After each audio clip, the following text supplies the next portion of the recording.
de um correspondente, Whitby, uma das maiores e mais repentinas tempestades já registradas acaba de ocorrer aqui, com resultados estranhos e únicos.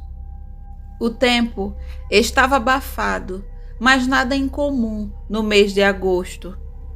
A noite de sábado foi tão bela como sempre foi conhecida.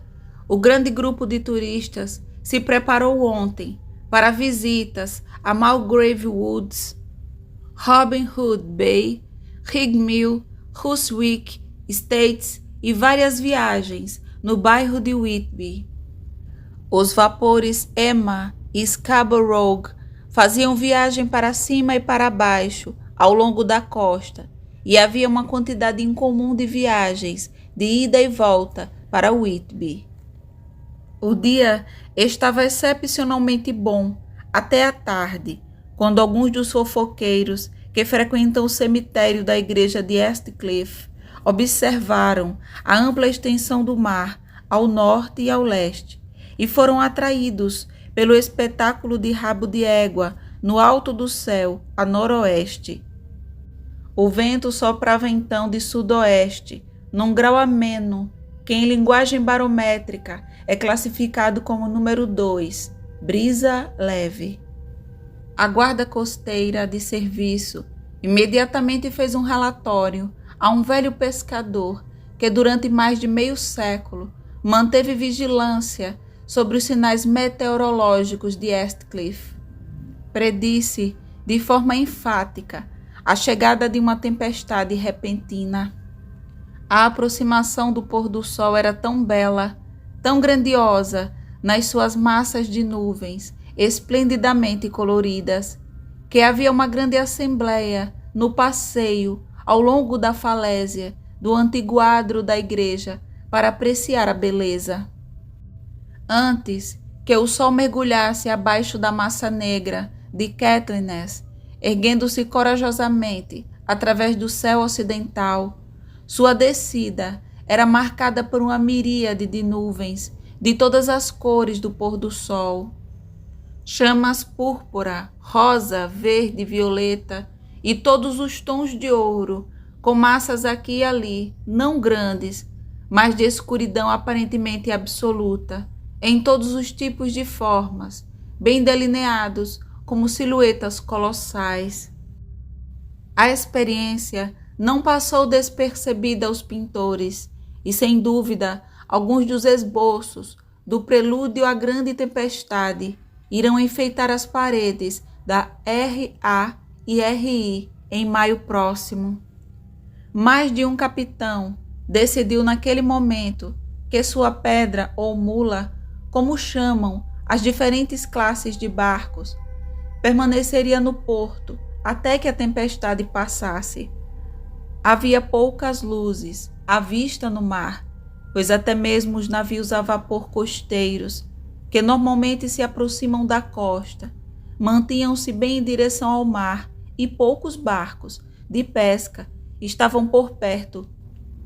A única vela visível era uma escuna estrangeira, com todas as velas levantadas, que aparentemente se dirigia para oeste.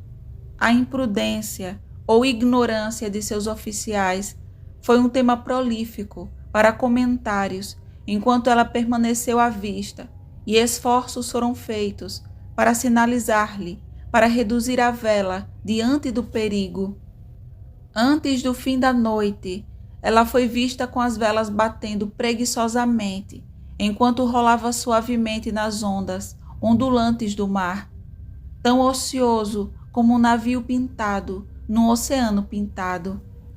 Pouco antes das 10 horas, a quietude do ar tornou-se bastante opressiva, e o silêncio era tão marcante que se ouvia distantemente o balido de uma ovelha no interior ou o latido de um cão na cidade, e a banda no cais com o seu animado ar francês. Era como uma discórdia na grande harmonia do silêncio da natureza. Pouco depois da meia-noite, veio um som estranho vindo do mar, e lá no alto o ar começou a carregar um som estranho, fraco e oco. Então, sem aviso, a tempestade estourou, com uma rapidez que na época parecia incrível e mesmo depois impossível de perceber. Todo o aspecto da natureza entrou em convulsão. As ondas subiam com fúria crescente, cada uma ultrapassando as outras, até que em poucos minutos o mar recentemente vítreo se tornou como um monstro que ruge e devora. Ondas com cristas brancas batiam loucamente nas areias planas e subiam pelos penhascos íngremes. Outras invadiam os cais, com sua espuma varreram as lanternas dos faróis que se erguem na extremidade de qualquer um dos cais do porto de Whitby. O vento rugiu como um trovão e soprava com tanta força que era com dificuldade que até mesmo os homens fortes se mantinham de pé ou se agarravam com força às escoras de ferro. Foi considerado necessário limpar todo o cais da massa de curiosos, caso contrário, as fatalidades da noite teriam aumentado muito. Para aumentar as dificuldades e os perigos da época, massas de nevoeiro marítimo vieram à deriva para o interior. Nuvens brancas e úmidas que passavam de forma fantasmagórica, tão úmidas e frias que bastava pouco esforço de imaginação para pensar que os espíritos daqueles perdidos no mar estavam tocando seus irmãos vivos com as mãos úmidas da morte. Às vezes, a neblina se dissipava e o mar, a alguma distância, podia ser visto sob o brilho dos relâmpagos, que vinham densos e rápidos, seguidos por trovões tão fortes que todo o céu acima parecia tremer sob o choque dos passos da tempestade. Algumas das cenas assim reveladas eram de imensurável grandeza e de absorvente interesse. O mar, com altas montanhas, revelava para o céu, a cada onda, poderosas massas de espuma branca que a tempestade parecia agarrar e rodopiar para o espaço. Aqui e ali, um barco de pesca com uma vela em frangalhos, correndo loucamente em busca de abrigo antes da explosão. De vez em quando, as asas brancas de uma ave marinha, agitada pela tempestade. No cume do East Cliff, o novo farol estava pronto para ser experimentado, mas ainda não havia sido testado. No cume do East Cliff, o novo farol estava pronto para ser experimentado, mas ainda não havia sido testado. Os oficiais encarregados dele colocaram-no em condições de funcionamento e, nas pausas da névoa que avançava, varreram com ele a superfície do mar. Uma ou duas vezes, o seu serviço foi mais eficaz, como quando um barco de pesca, com a murada debaixo d'água, precipitou-se para o porto, capaz, pela orientação da luz protetora, de evitar o perigo de se chocar contra o cais. À medida que cada barco avançava à segurança do porto, ouvia-se um grito de alegria vindo da massa de pessoas na costa. Um grito que por um momento pareceu romper o vendaval e depois foi varrido pela sua torrente. Em pouco tempo, o farol descobriu, a alguma distância, uma escuna com todas as velas arriadas, aparentemente o mesmo navio que havia sido avistado no início da noite. A essa altura, o vento já havia voltado para leste e houve um estremecimento entre os observadores no penhasco, quando perceberam o terrível perigo em que ele estava agora. Entre ele e o porto ficava o grande recife plano, no qual tantos bons navios têm sofrido de tempos em tempos, e com o vento soprando em sua direção atual, seria completamente impossível que ele conseguisse chegar à entrada do porto. Já era quase a hora da maré alta, mas as ondas eram tão grandes que nas suas cavas os baixios da costa eram quase visíveis e a escuna, com todas as velas levantadas, avançava com grande velocidade. Então veio outra onda de névoa marítima, maior do que qualquer outra até então. Uma massa de névoa úmida que parecia envolver todas as coisas como uma mortalha cinzenta, e deixou disponíveis aos homens apenas o órgão da audição para o rugido da tempestade, e o estrondo do trovão e o estrondo das ondas poderosas. Os raios do farol foram mantidos fixos na foz do porto, do outro lado do Pier Leste, onde o choque era esperado, e os homens esperavam sem fôlego. O vento mudou repentinamente para nordeste, e o remanescente da névoa marítima derreteu na explosão. Então, o vento forte varreu a estranha escuna, que antes da explosão estava com todas as velas levantadas, e ganhou a segurança do porto. O holofote a seguiu, e um arrepio percorreu todos que a viram, pois amarrado ao leme estava um cadáver, com a cabeça caída, que balançava horrivelmente de um lado para o outro a cada movimento do navio. Nenhuma outra forma poderia ser vista no convés. Um grande espanto tomou conta de todos quando perceberam que o navio, como que por um milagre, havia encontrado o porto desgovernado, exceto pela mão de um homem morto. No entanto, tudo ocorreu mais rapidamente do que é necessário para escrever estas palavras. A escuna não parou, mas correndo pelo porto, lançou-se naquele acúmulo de areia e cascalho, levado por muitas marés e muitas tempestades. No canto sudoeste do cais, que se projeta sob o West Cliff, conhecido localmente como Ted Hill Pier. É claro que houve um abalo considerável quando o navio encostou no monte de areia. Cada verga, corda e suporte foram tensionados e parte do martelo de topo desabou. Mas o mais estranho de tudo, no mesmo instante em que a costa foi tocada, um cão imenso saltou do convés, vindo de baixo como se tivesse sido atingido pela concussão, e correndo para a frente, saltou da proa na areia, seguindo direto para o penhasco íngreme, onde o cemitério pende sobre a viela para o West Pier, desaparecendo na escuridão, que parecia intensificada logo além do foco do holofote.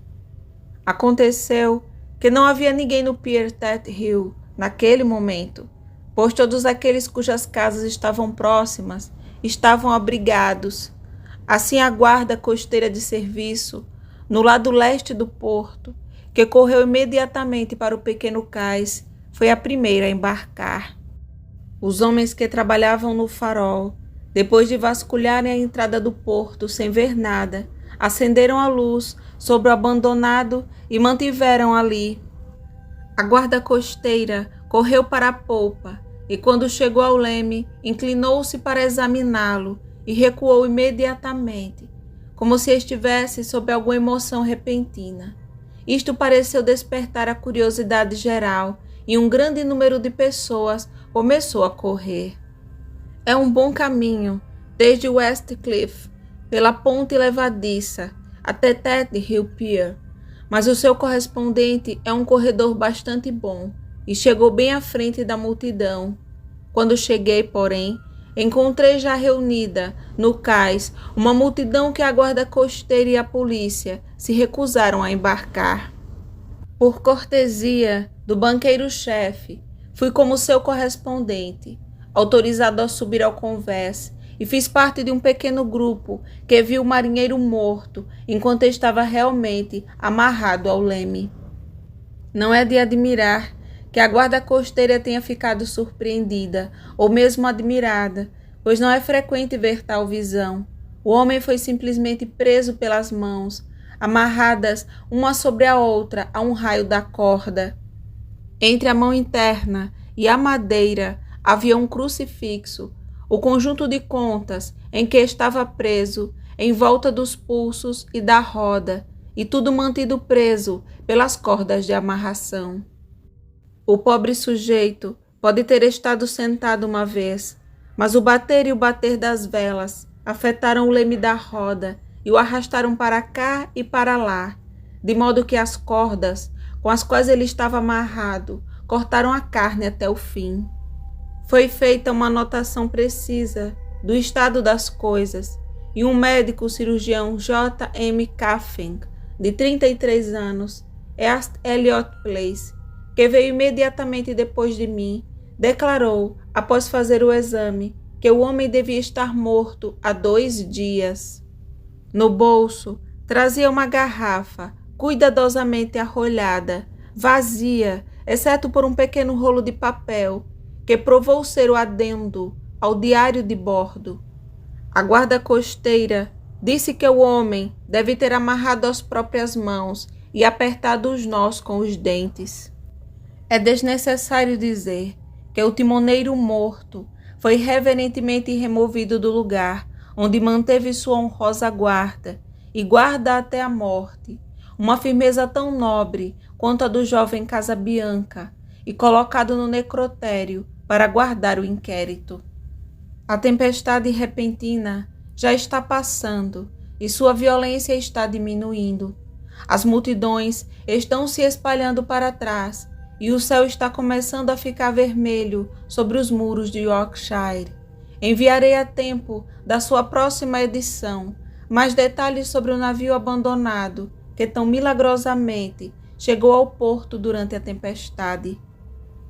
Esta carga foi consignada a um advogado de Whitby, que esta manhã embarcou e tomou posse formal das mercadorias consignadas a ele. O cônsul russo, também agindo em nome do afretamento, tomou posse formal do navio e pagou todas as taxas portuárias. Nada se fala aqui hoje, exceto a estranha coincidência. Os funcionários da junta comercial têm sido muito exigentes em garantir que todas as conformidades sejam feitas com os argumentos existentes. Como o assunto será uma maravilha de 9 dias, eles estão evidentemente determinados a não haver motivos para outra reclamação. Houve muito interesse no exterior em relação ao cão que pousou quando o navio bateu, e vários membros da SPCA, que é muito forte em Whitby, tentaram fazer amizade com o animal. Para decepção geral, porém, não foi encontrado. Parece ter desaparecido completamente da cidade. Pode ser que tenha ficado assustado e tenha ido para as charnecas, onde ainda se esconde, aterrorizado. Há alguns que olham com pavor para tal possibilidade, temendo que mais tarde ele se torne um perigo, pois é evidentemente um animal feroz. Esta manhã, um cão grande, um mastim mestiço, pertencente a um comerciante de carvão, perto do cais de Tat Hill, foi encontrado morto na estrada, em frente ao pátio do seu dono. Ele estava lutando e manifestamente teve um oponente selvagem, pois sua garganta foi arrancada e sua barriga foi aberta como se fosse uma garra selvagem. Mais tarde, pela gentileza do inspetor da junta comercial, fui autorizado a examinar o diário de bordo do Demeter, que estava em ordem por 3 dias, mas não continha nada de especial interesse, exceto quanto a fatos sobre homens desaparecidos. O maior interesse, porém, diz respeito ao papel encontrado na garrafa, hoje introduzido no inquérito, que contém uma narrativa muito estranha. Como não há motivo para ocultação, estou autorizado a utilizá-los e, consequentemente, enviar-lhe uma transcrição simplesmente omitindo detalhes técnicos de navegação e supercarga. Quase parece que o capitão foi tomado por algum tipo de mania antes de entrar na Água Azul e que isso se desenvolveu persistentemente ao longo da viagem. É claro que minha declaração deve ser tomada com um grano, já que escrevo a parte do ditado de um funcionário do cônsul russo, que gentilmente me traduziu sendo o tempo curto. Registro do Demeter, Varna, para Whitby. Escrito em 18 de julho. Coisas tão estranhas acontecendo que manterei anotações precisas de agora em diante até pousarmos. No dia 6 de julho, terminamos de receber carga, areia prateada e caixas de terra. Ao meio-dia zarpar, vento leste fresco, tripulação, 5 mãos, 2 companheiros, cozinheiro e eu, capitão. No dia 11 de julho, ao amanhecer, entrou no Bósforo, abordado por funcionários da alfândega turca. Tudo certo, partida às 16 horas. 12 de julho, pelos Dardanelos, mais funcionários da alfândega e bandeira do esquadrão de guarda. O trabalho dos oficiais é minucioso, mais rápido. Quer que saiamos logo. Ao anoitecer, passou para o arquipélago. 13 de julho, passou pelo cabo Matapã, tripulação insatisfeita com alguma coisa.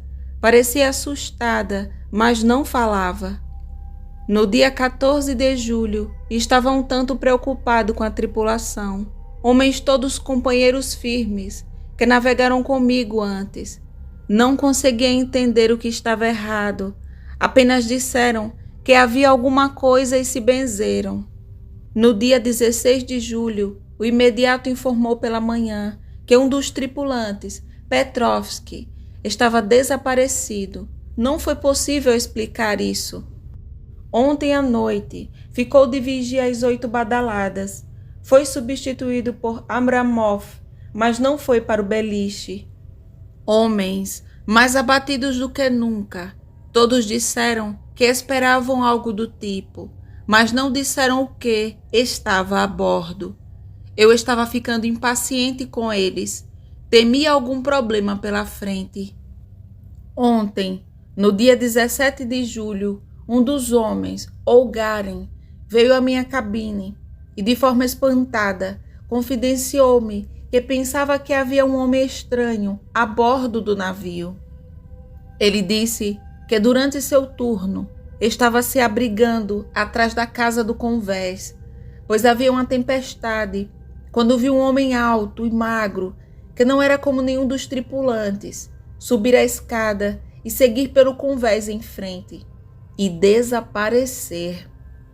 Ele seguiu com cautela, mas quando chegou à proa não encontrou ninguém, e as escotilhas estavam todas fechadas. Ele estava em pânico e com medo supersticioso, e temo que o pânico possa lhe atrapalhar. Para acalmá-lo, hoje examinei cuidadosamente todo o navio, da proa à popa. Mais tarde, naquele dia, reuni toda a tripulação e disse-lhes que, como evidentemente pensavam que havia alguém no navio, faríamos uma busca de proa a popa. O primeiro imediato, zangado, disse que era uma loucura e que ceder a tais ideias tolas desmoralizaria os homens. Disse que se comprometia a mantê-los longe de problemas com a alavanca. Deixei que ele assumisse o leme, enquanto os demais iniciavam uma busca minuciosa, todos alinhados com lanternas. Não deixamos nenhum canto sem ser pesquisado. Os homens ficaram muito aliviados com a busca e voltaram ao trabalho alegremente. O primeiro imediato fez uma careta, mas não disse nada. 22 de julho. O mau tempo dura 3 dias e todos ocupados com as velas. Não há tempo para se sustentar. Os homens parecem ter esquecido o seu pavor. Companheiro alegre novamente e todos em boas condições. Homens elogiados por trabalharem com mau tempo. Passou por Gibraltar e saiu pelo estreito. Tudo bem. 24 de julho. Parece haver alguma destruição sobre este navio. Já um palmo a menos e entrando no Golfo da Biscaia, com um tempo selvagem pela frente. E ainda ontem à noite, outro homem perdido. Desapareceu como o primeiro. Ele saiu do turno e não foi visto novamente. Todos os homens em pânico de medo enviaram Hold Robin pedindo vigilância dupla, pois temem ficar sozinhos. Companheiro com raiva, medo de que haja algum problema, pois ele ou os homens cometerão alguma violência. 28 de julho, 4 dias no inferno, batendo numa espécie de maelstrom, e o vento numa tempestade. Não há sono para ninguém, homens todos desgastados. Mal sei acertar um relógio, pois não há ninguém apto para continuar. O segundo imediato se ofereceu para dirigir e vigiar, e deixou os homens dormirem algumas horas. O vento está diminuindo, o mar ainda está fantástico, mas sinto-o menos, pois o navio está mais estável. 29 de julho, outra tragédia. Fiz uma única vigília esta noite, pois a tripulação estava cansada demais para dobrar. Quando a guarda da manhã chegou ao convés, não encontrou ninguém, exceto o timoneiro. Levantou-se o clamor, e todos subiram ao convés. Pesquisa minuciosa, mas ninguém encontrou. Estão agora sem segundo imediato, e a tripulação em pânico. Matt e eu concordamos em ir armados de agora em diante e esperar por qualquer sinal de causa. 30 de julho, noite passada, estamos felizes por estarmos nos aproximando da Inglaterra. Tempo bom, todas as velas preparadas. Aposentei-me exausto, dormi profundamente, acordei com o imediato me avisando que faltava tanto vigia quanto timoneiro.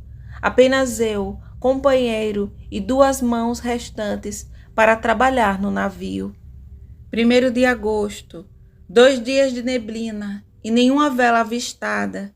Esperava que quando estivesse no Canal da Mancha pudesse sinalizar pedindo ajuda ou entrar em algum lugar.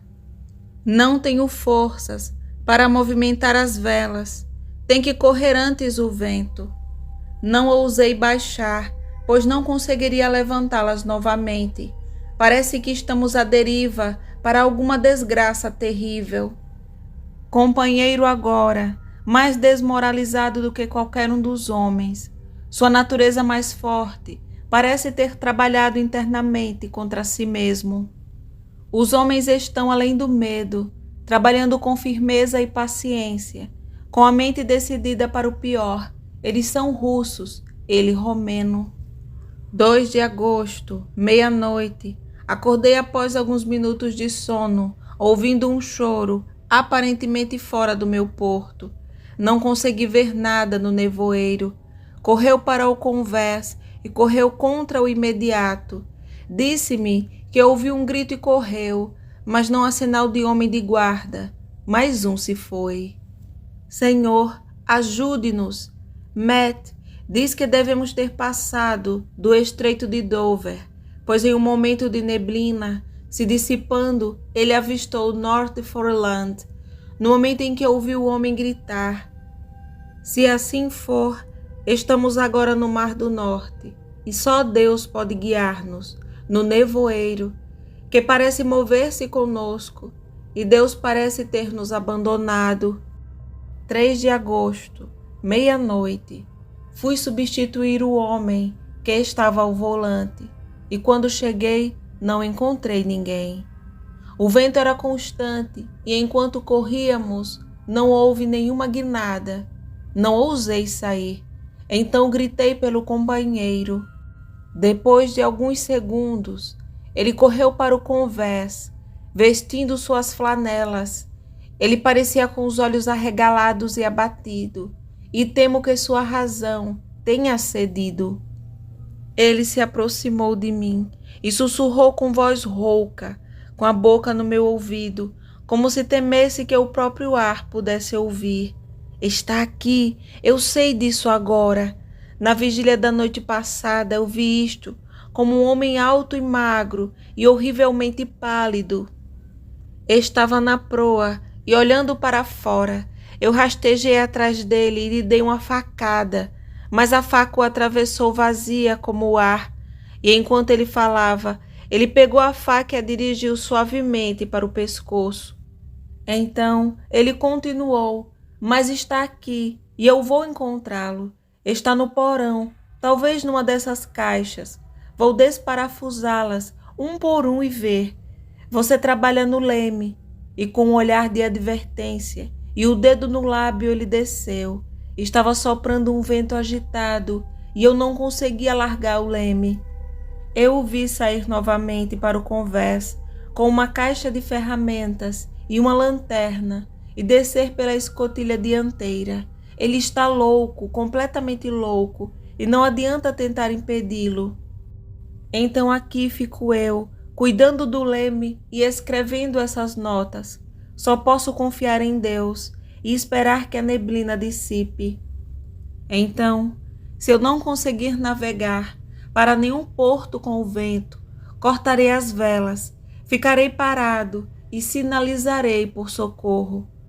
Está quase tudo acabado agora, justamente quando eu estava começando a ter esperança de que o imediato saísse mais calmo, pois o ouvi batendo alguma coisa no porão, e o trabalho faz bem. Surgiu pela escotilha um grito repentino e assustador, que fez meu sangue correr frio, e subiu ao convés, como se tivesse sido baleado por uma arma, um louco furioso, com os olhos revirados e o rosto convulsionado de medo. Me salve, ele gritou, e então olhou em volta para o manto de neblina. O seu rosto transformou-se em desespero e com voz firme disse: é melhor que você venha também, capitão, antes que seja tarde demais. Ele está lá. Eu sei o segredo agora. O mar me salvará dele e é tudo o que resta. Antes que eu pudesse dizer uma palavra ou avançar para agarrá-lo, ele saltou para o baluarte e atirou-se deliberadamente ao mar. Suponho que também conheço o segredo agora. Foi esse louco que se livrou dos homens um por um, e agora ele mesmo os seguiu. Deus me ajude. Como poderei explicar todos esses horrores quando chegar ao porto? Quando chegar ao porto, será que algum dia será? Escrito em 18 de julho, 4 de agosto. Ainda neblina, que o nascer do sol não consegue perfurar. Sei que é nascer do sol porque sou marinheiro, porque outro motivo não sei.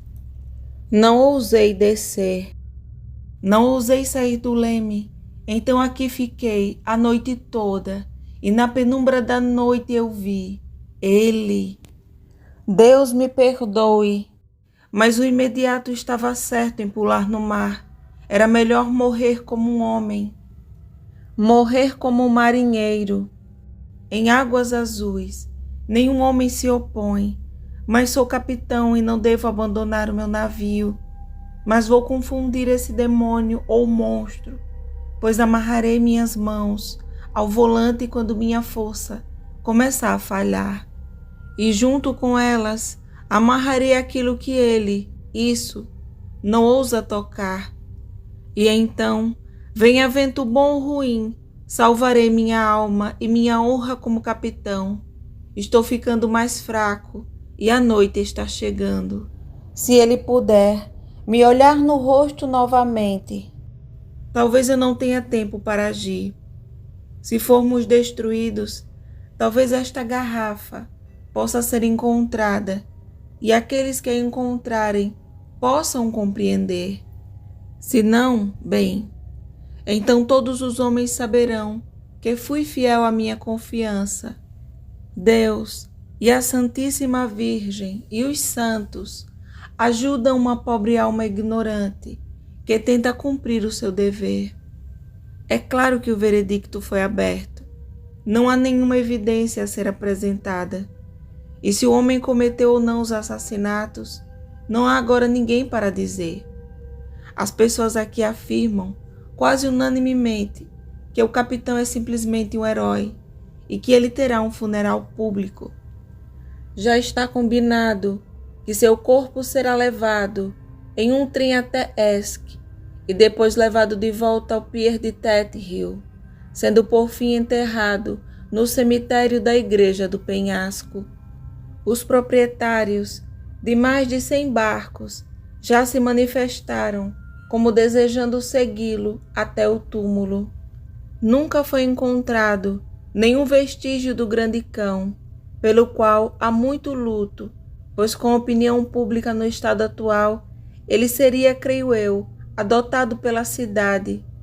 Amanhã veremos o funeral, e assim terminará mais este mistério do mar.